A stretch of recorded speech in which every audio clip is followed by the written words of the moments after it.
Oral questions by members? Perhaps, member, before we begin, if I may say a word.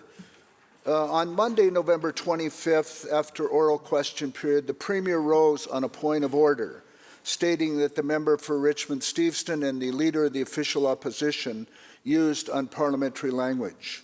I took that matter under advisement. Pursuant to practice, speakers have ruled that if the chair did not hear the offensive language or phrase, or if the offensive language was not recorded in the debates, the chair cannot be expected to rule in the absence of a reliable record. In this instance, the unparliamentary remarks are not captured in the Hansard transcript. However, may I cautiously note that it is my impression that the tone and tenor of oral question period has improved dramatically over the session, and I want to thank all members for their support in this matter. We're about to begin now the last oral question period of the year, and indeed it's the last one of the decade. I would like to encourage all members to take the opportunity to end the fall sitting in a positive and productive manner, and to ensure that we hear both the question and the answer. Thank you very much.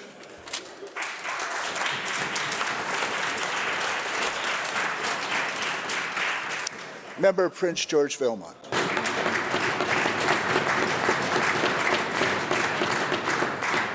Thank you, Mr. Speaker. British Columbia's forest industry is in a crisis.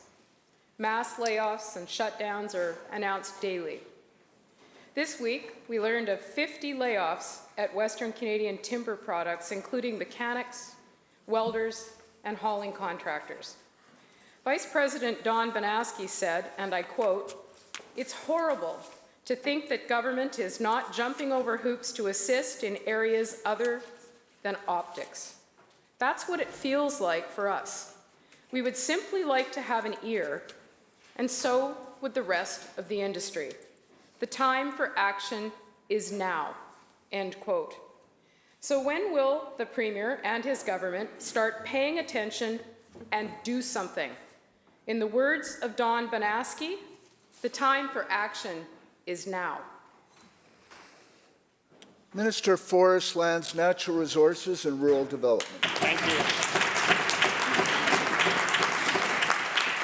Thank you, Honourable Speaker, and our thoughts and sympathies go out to all forest workers that are encountering difficult times because of largely a global issue around lumber prices. We have embarked on action, unlike the previous government, Honourable Speaker, who ignored the trends that were coming on the coast forest sector.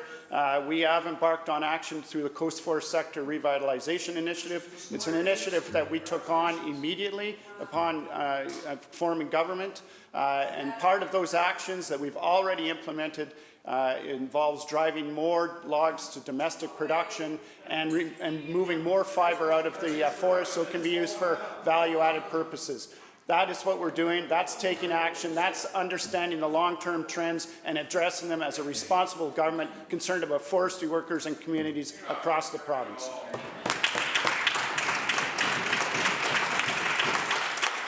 Member for Prince George Valemount on a supplemental. Well, thank you very much to the Minister. Thoughts and sympathies are appreciated, but what workers want, what families need, is support and action from this government. Let's be clear, even at the NDP convention recently, the steel workers made it clear to this Premier that the action really amounted to a lack of support. They weren't happy either. The steel workers told the Premier directly.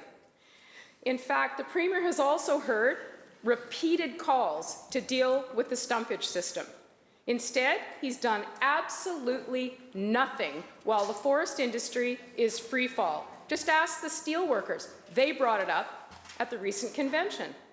Here's what company President Brian Dorman says, and I quote, "The government is just taking too much of our sales price for stumpage. 50% of our sales go to the government, which is unacceptable for any sound business to move forward," end quote.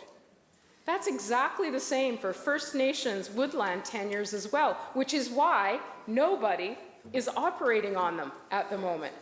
So it's all talk and no action. The industry and communities are desperate for specific action on stumpage.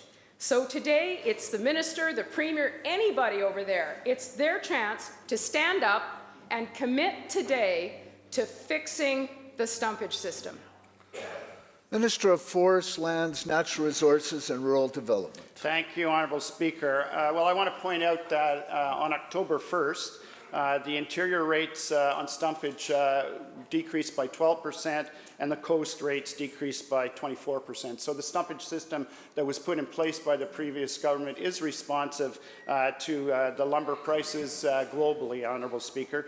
But Honourable Speaker, what we really have here is an opposition in disarray. The leader...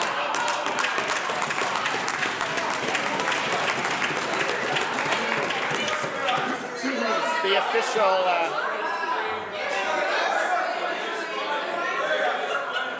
Members.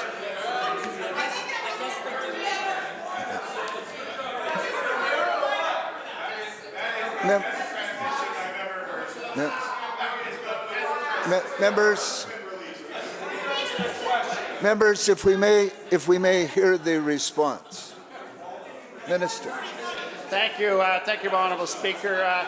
So the leader of the official opposition and the member who just spoke claim they want a review of the stumpage system, but the official opposition critic for forestry, and I quote, says, "Our stumpage system, if it were to be artificially adjusted, we would be in trouble in terms of our neighbours to the south of the border and the tariffs and duties that are in place." So they can't get the story straight. Honourable Speaker, we know that political intervention in the stumpage system right now would make matters worse when it comes to the softwood lumber disagreements.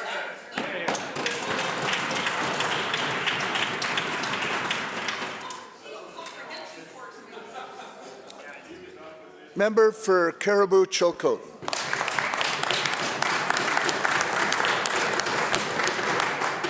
Thank you, Mr. Speaker. Sigerson's Forest Products is a family-operated business located in Williams Lake. President Brian Sigerson wrote an urgent letter to this government on November 18th, and I raised it directly with the Premier last week. Brian writes, and I quote, "We are facing a financial hardship due to the state of the forest industry as a result of high stumpage rates. We currently owe approximately $4.6 million and are looking for temporary relief," end quote. To the Premier, will Sigerson Forest Products receive the stay-on payments they need to keep on operating? Yes or no? Minister of Forests, Lands, Natural Resources and Rural Development. Thank you, Honourable Speaker. And we have concerns with how contractors are able to survive in this difficult climate. We've directly put resources towards contractors and to those who are involved in the forest sector. As far as the particular letter that was written by the member of the member's constituency that was directed towards the finance minister.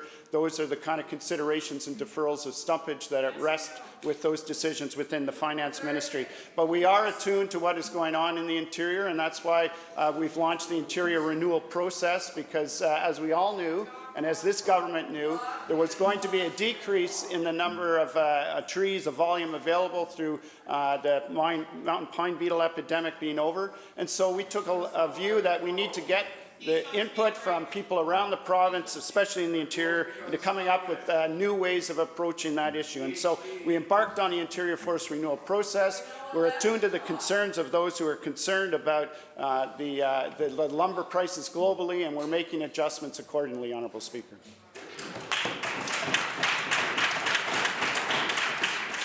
Member Caribou-Chilcotin on a supplemental. Thank you, Mr. Speaker. This is an important employer in my community, which operates a sawmill, a planer, and a finger jointer. They have already had to lay off 50 employees, and another 190 jobs are at risk. This is a crisis, Premier. Will temporary relief be granted or not? Minister of Forests, Lands, Natural Resources and Rural Development. Honourable Speaker, as I said in my previous answer, those are decisions that come out of the Ministry of Finance. There's a number of factors to consider, and what I want to inform the member is that there's investments going into her constituency to assist with the overall picture. The overall picture in forestry. We opened a community worker support program office in 100 Mile House 2 weeks ago.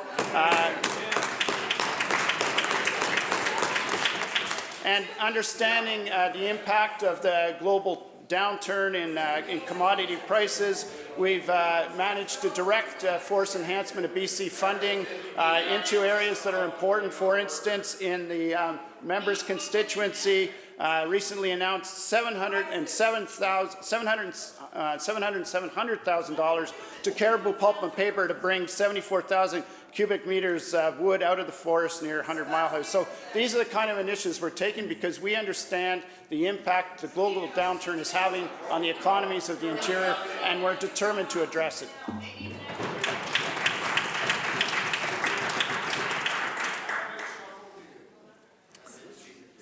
House Leader, third party. Thank you, Honourable Speaker. Over the last decade, the royalties coming in from natural gas have fallen considerably. Last year, the total value was $102 million compared to a decade earlier when it reached $1.3 billion. But at the same time, far more gas was produced. Part of this decline, of course, has been due to the declining market prices for gas, but part of it is also the infamous Deep Well Credit Program. My colleagues and I have raised the issue of the Deep Well Credit several times in this House. It is an outdated fossil fuel subsidy, currently sitting at well over $2.6 billion in credits, and just this year, companies claimed $631 million in Deep Well credits, revenues that did not come to the province for a natural resource that belongs to the Crown. Added to this is the bouquet of over $5 billion in government subsidies, once you add it all up, that have been given to LNG Canada, a single plant that is soon to become BC's largest carbon polluter. Meanwhile, the rest of BC has been told to tighten its belt. A couple weeks ago, Order in Council 580-2019 was signed and released, which clarifies some of the details about how Clean BC Industrial Incentive Program will operate, particularly in relation to the fiscal framework for LNG Canada. Through you, Honourable Speaker, my question is to the Minister of Finance. What % of the carbon tax, above $30 a tonne, will LNG Canada get back through the Clean BC Industrial Incentive Program when it starts operating in its first eligible year? Minister of the Environment and Climate Change Strategy. Thank you very much, Honourable Speaker, and thank you to the member for the question. The member's question is situated in the context of climate action and greenhouse gas emissions, and I want to take this opportunity, Honourable Speaker, to talk about the program that we introduced just under a year ago to reduce emissions in British Columbia significantly in all sectors, Honourable Speaker. It's called Clean BC. The members of the Green Caucus, and the leader of the third party worked with us on developing a plan to reduce emissions across all sectors. We have implemented that plan and we continue to implement that plan. We understand that it will take a number of steps and a number of stages to reach our target, but we're committed to reach that target, and we introduced accountability legislation and passed that accountability legislation in this session in order to ensure British Columbians can hold us accountable for what we do. We have had success. The Minister of Municipal Affairs and Housing is building zero energy efficient buildings throughout the province. And perhaps, Honourable Speaker, more importantly, the Minister of Municipal Affairs and Housing is investing significantly in retrofitting social housing for those who can least afford high energy bills to live in comfort with lower bills and greater affordability. Thank you.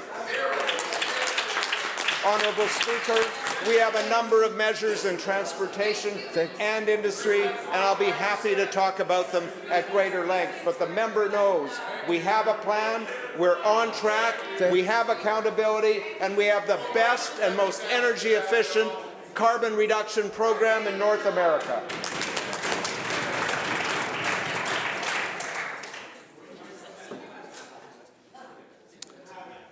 House Leader, third party. Thank you, Honourable Speaker, and I'm not sure what to say to the minister that I didn't ask the question for answering a question I didn't ask, but I'll try again.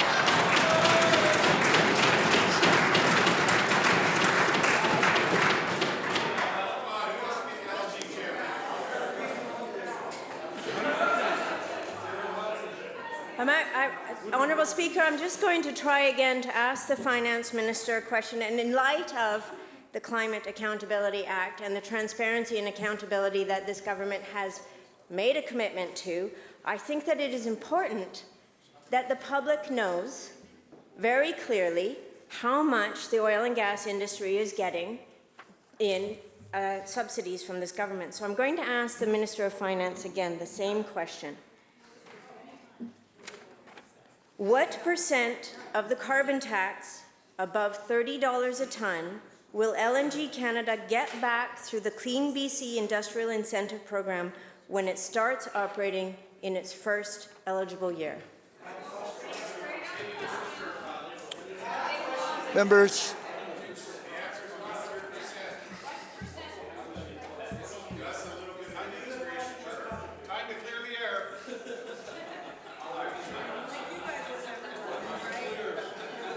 Minister of the Environment and Climate Change Strategy.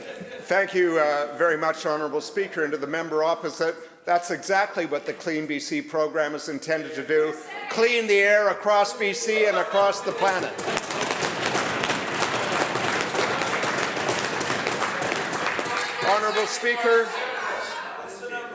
Honourable Speaker, I gave the context of the overall emissions reduction strategy in Clean BC because it's very important as part of an answer that we understand reducing emissions across all sectors, including industry. The program to which the member refers is called the Clean BC Program for Industry. It is scheduled through a combination of rebates based on highest performing across the globe industries with respect to carbon intensity to get money back so that they can continue to invest in emission reduction strategies. This program, coupled with technological incentives, will reduce 2.5 million tonnes of carbon dioxide equivalent by the year 2030, in addition, Honourable Speaker, to all the other measures that are being taken. Honourable Speaker, I know that the members of the third party disagree with this approach, but it is important. Members. It is critically important, and if the members opposite would just be give me a second or two, I will give them the answer they're seeking. It is critically important, Honourable Speaker, that we keep the economy moving in British Columbia while lowering emissions, that we keep people employed in British Columbia while we work together with industry to lower emissions. That's exactly what we're doing. LNG Canada, Honourable Speaker, is eligible for exactly the same framework as all of the rest of industry in British Columbia. The rebate they will get for the additional $20 a tonne by the coming years. Listen carefully, members opposite. Listen carefully. This is what you're waiting for. They will be eligible because they are matching the highest performing carbon intensity in the globe for 100% of the carbon tax above $30 a tonne. And if they meet that standard on review in 5 years, they'll continue. And if they don't, they won't.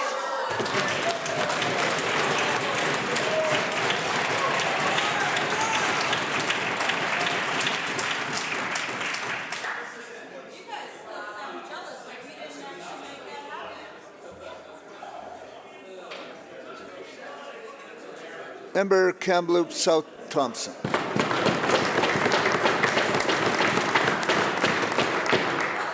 Well, thank you very much, Mr. Speaker. Just like the NDP's broken childcare promises, the Housing Minister has also failed to deliver on the NDP's housing commitments. Based on the numbers in her own report, and again, this is the BC Housing's Affordable Housing Investment Plan report, first quarterly update, of the 22,000 units of new housing that the minister claims to have delivered, BC Housing says that the number is only 2,279. That's on page 5. Over half of the units have no funding. That's also on page 5. 59% of the projects are behind schedule. That's on page 12. How many units have been completed as part of the minister's community housing fund? 0. How many student housing units have been completed province-wide? 0. So, Mr. Speaker, recognizing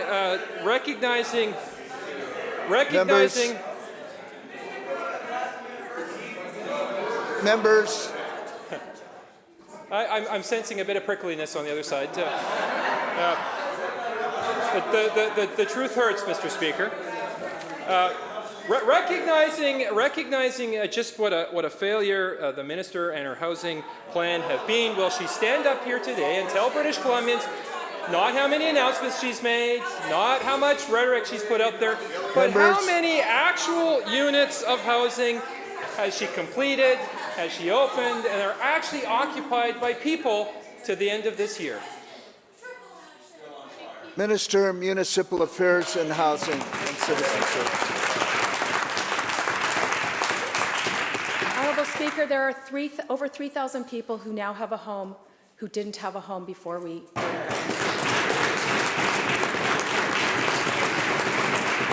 Honourable Speaker, more than 6,300 units are under active construction. In fact, Honourable Speaker, I think it was just last week, there was a seniors housing project in development in Kamloops. And the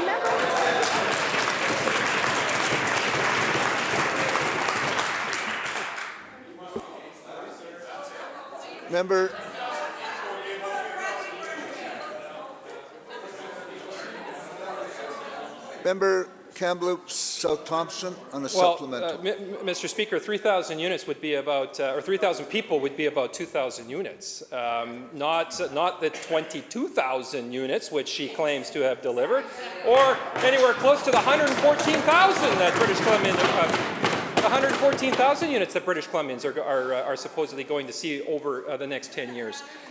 The minister's failure to deliver housing, unfortunately for British Columbians, also extends to rental units. She has no plans to increase housing supply. Note this, Mr. Speaker, only 1,364 rental units were built in the city of Vancouver last year. That compares to 17,450 units built in Seattle last year. Mr. Speaker, her rental housing program has also opened the doors on a grand total of 71 affordable housing units province-wide. 71, the entire province of British Columbia to this point, 2.5 years into their mandate. Mr. Speaker, according to a report from Central One Credit Union this month, and I quote, we anticipate... according to a report from Central One Credit Union this month, and I quote, we anticipate an undersupply of construction to result in price escalation and rental hikes. End quote. So my question to the minister would be this. Given her complete failure to increase housing supply, will the minister at least give renters the $400 renters rebate that they were promised, or will this become the NDP's next broken promise? Minister of Municipal Affairs and Housing and Citizen Services. Thank you very much, Honourable Speaker. Well, it's really very clear to me, and I think to all the members of the House, how little they understand about what construction involves. They do not understand the process. In fact, Honourable Speaker, I'd like to tell the member and teach the member a little bit about construction, because clearly he doesn't understand how it works. In spring of 2018, we launched a new community housing fund, Honourable Speaker, to fund affordable rental housing for families and seniors. And the project in his own community, they applied. They applied. And last fall, we announced that they got the funding, Honourable Speaker. Then the projects have to go through the municipal steps, including design, rezoning, and public hearings.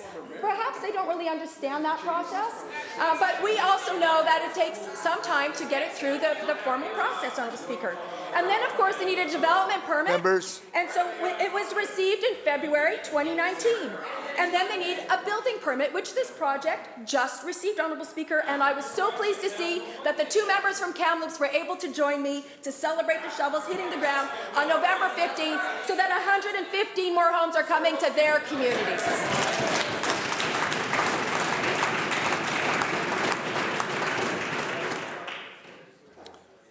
Member Surrey South. Thank you, Mr. Speaker. Mr. Speaker, the mandate letter for the Housing Minister says, and I quote, "Deliver an annual renter's rebate of $400, end quote. Mr. Speaker, I have an NDP budget planning document that shows that the rental rebate was costed at $163 million annually and was supposed to be implemented this year. But guess what? It's another NDP broken promise. Even the NDP members say it's dead and was never anything more than empty rhetoric. So, to the Minister. Members. Come clean, Minister. Are renters going to receive the promised rebate? Yes or no? Minister of Finance.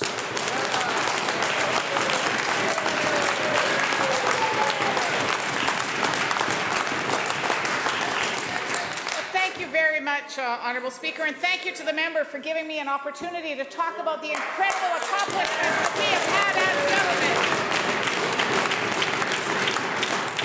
Now, the list would be long, Honourable Speaker, so I think I'll stick with this session only. We can talk about then, if there are more questions, I'd be happy to talk about the rest of things we've done in simply 2.5 years.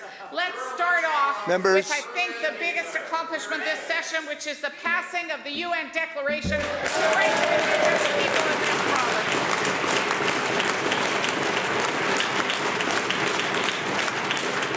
And, Honourable Speaker, I am so proud that the last of MSP bills are out as of January 1st. No more MSP bills.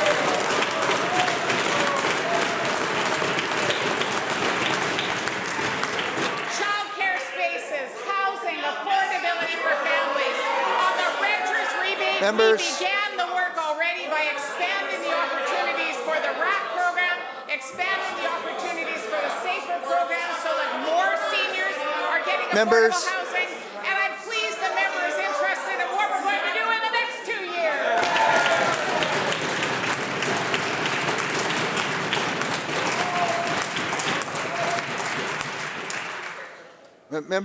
Members, I noted that the question period improved dramatically. The word I meant was somewhat. Member Abbotsford West.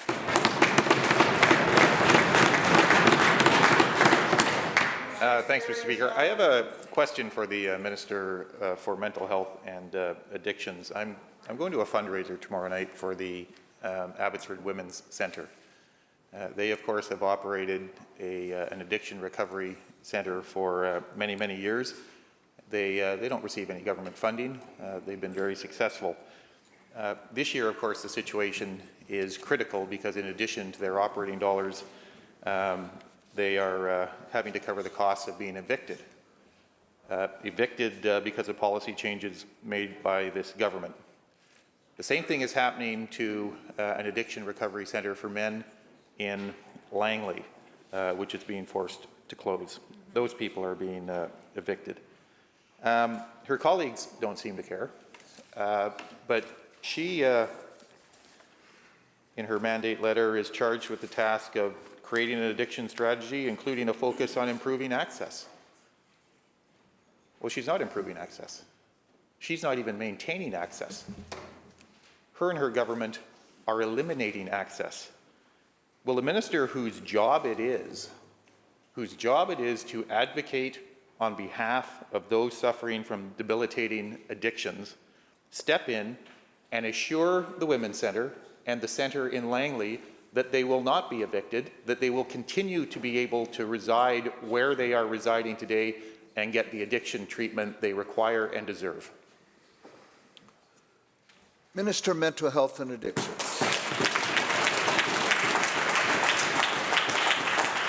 Thank you, Honourable Speaker, and thank you to the member opposite for the question.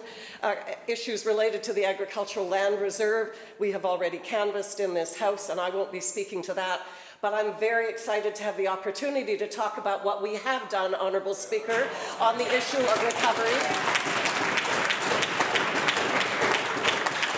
Honourable Speaker, our government, the Premier and I, a few months ago, launched a Pathway to Hope.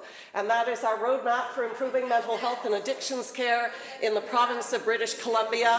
It has been embraced from one corner of the country to the other, from people on the front lines working in mental health and addictions. And Honourable Speaker, our Pathway to Hope is focused on several aspects. It is focused on prevention, it's focused on treatment and recovery, it's focused on enforcement, and Honourable Speaker, it's also focused on harm reduction. So let me start with prevention, Honourable Speaker, because we are so excited that we are working upstream. We are starting early. We are investing in children and youth. We've expanded programs in our schools for prevention for our children so that mild to moderate issues don't become worse. Honourable Speaker, we have already initiated 2 child and youth mental health teams in school districts in Maple Ridge Mission and in Comox. Honourable Speaker, that's about wraparound care for our young people so they get the support they need early in life before we get into addictions issues. And Honourable Speaker, Foundry Youth Centres, which are one-stop shops for youth at risk, whether that's substance use or mental illness, Honourable Speaker, we have announced funding for 19 Foundry Centres in urban and rural communities across British Columbia. And on the issue of recovery centres, Honourable Speaker, recovery homes in this province under the previous government have been the wild, wild west with virtually no enforcement of any rules to ensure that there's safe care, quality care in our recovery homes. We've introduced tough new regulations that come into place December 1st. We are proud of our record of building, beginning to build an entire continuum of care for treatment and recovery in the province of British Columbia. Something that government ignored.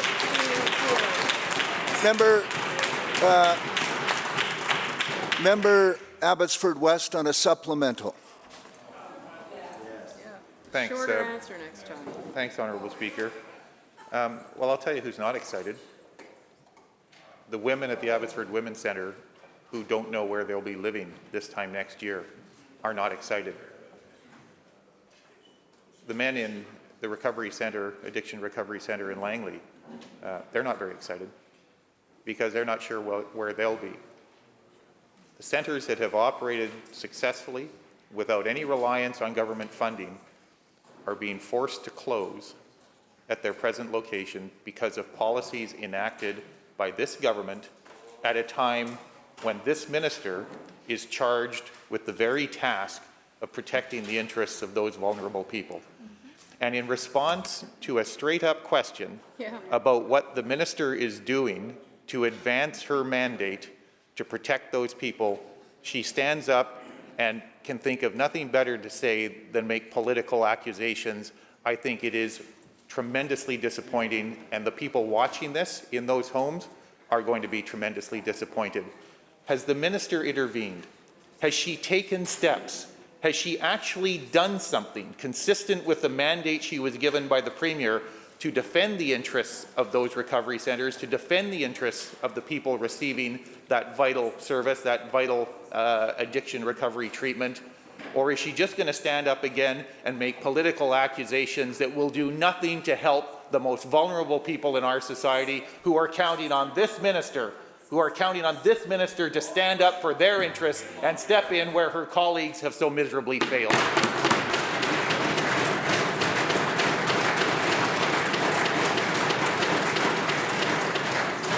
Premier. Thank you, Honourable Speaker. And Thank you, Mr. Speaker, and I thank the member for his question. He has raised this issue in the House previously. I'm certainly aware of it. I've been working with the Minister of Agriculture to find a way forward for the women in question with respect to Abbotsford. The Langley issue is new to me. I look forward to correspondence from the member or the members from Langley in that regard, and we'll do everything we can to help, as all governments should do. I do want to say, while I'm on my feet, Honourable Speaker, that the work of the Minister of Mental Health and Addictions has been unparalleled and the first of its kind in the country, as all members know. The challenges are significant. The member for Caribou North made a statement calling on all of us to work together today as we started question period on the challenging issues that are happening in her community and indeed right across British Columbia. And I know every member has certainly not just empathy but concern for the challenges that individuals in our home communities face when it comes to mental health and addictions. We are doing our level best with the resources available. We continue to have a robust economy, a AAA credit rating, the highest job creation rate in the country, economic growth exceeding every other jurisdiction in the country. So I believe that the resources are there. We're going to work with the people involved to get solutions to the members' questions. But while I'm on my feet, Honourable Speaker, if I may, since we're extending question period, and this is my last opportunity of the decade, I want to go back to a question that was raised by the member for Kamloops South, and he referred to the Central One housing report. He didn't read the first line, Honourable Speaker, which says BC's housing markets are recovering much faster than expected because of the good work of the people on this side of the House and the member sitting right there. Thank you. I always lament, Honourable Speaker, that there's no more chance in this decade for someone on that side of the House to ask a question of the Minister of Health, because we always know how enjoyable that is, certainly for the people here and the people who care about health care in British Columbia. And I'm also very saddened that we're not going to get another question to the best finance minister in Canada, who has done extraordinary work patching billion-dollar holes created by the member for Kamloops South and a whole litany of other issues. It's always exciting to end question period, Honourable Speaker, but the end of a decade is particularly delightful. Thanks for the opportunity. Thank you.